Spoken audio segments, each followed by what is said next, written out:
Hi, welcome back to the basement. I'm Steve Lewis. Today I'm going to court a little controversy by saying a few words in defense of Beach Boy lead singer Mike Love. Now, for a lot of people, Mike Love is one of the big villains in the Beach Boys saga, and I can understand why he rubs people the wrong way.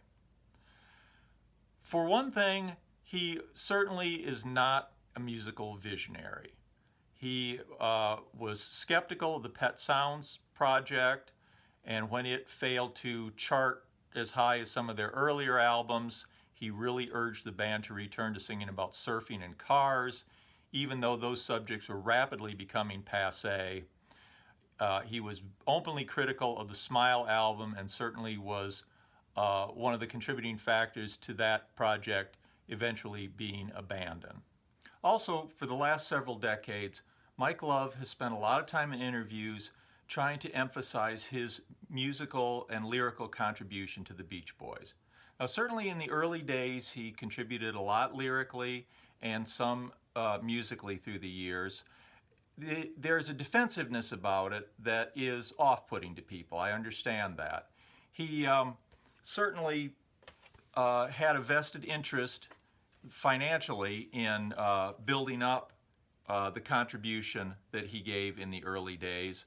And of course, I wasn't there, I don't know, and certainly Murray Wilson and the Wilson camp had a vested interest and a financial interest in downplaying the amount Mike Love contributed musically and lyrically. Now, in the 90s, the courts generally sided with Mike Love, and he received more credit than he had had to that point. So who am I to second guess that decision? The other thing that you get with Mike Love, for better or worse, is he is professional showbiz, with all that that entails. He can come off as smarmy, it's like he's glad-handing people. He is a showbiz professional, and sometimes that is irritating. In fact, that's probably the thing I like least about Mike Love, is the fact that he just won't get beyond talking about positive vibrations and how much fun it is to be at a Beach Boy concert. It's hard to get past that phony showbiz facade.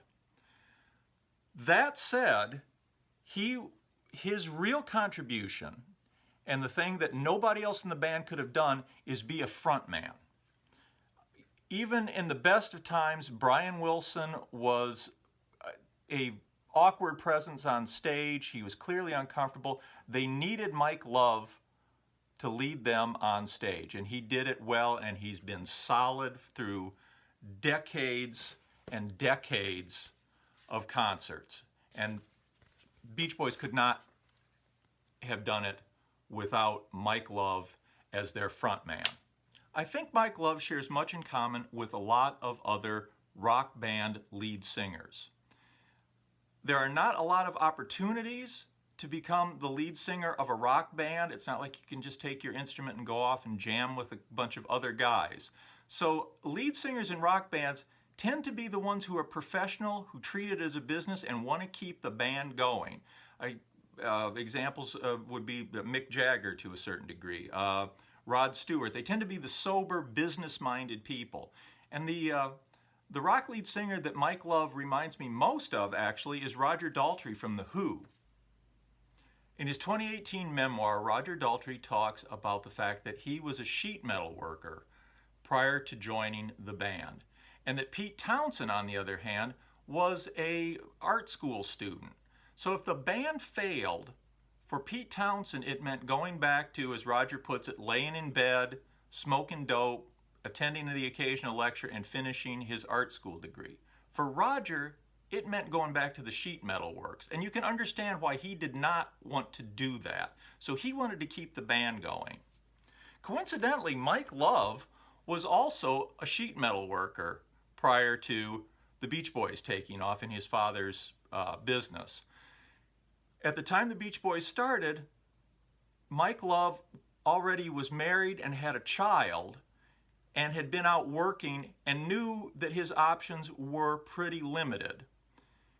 The Wilson brothers, on the other hand, were still living at home with their parents when the Beach Boys took off. So Mike undoubtedly had a different perspective, and he became professional showbiz and all that entails.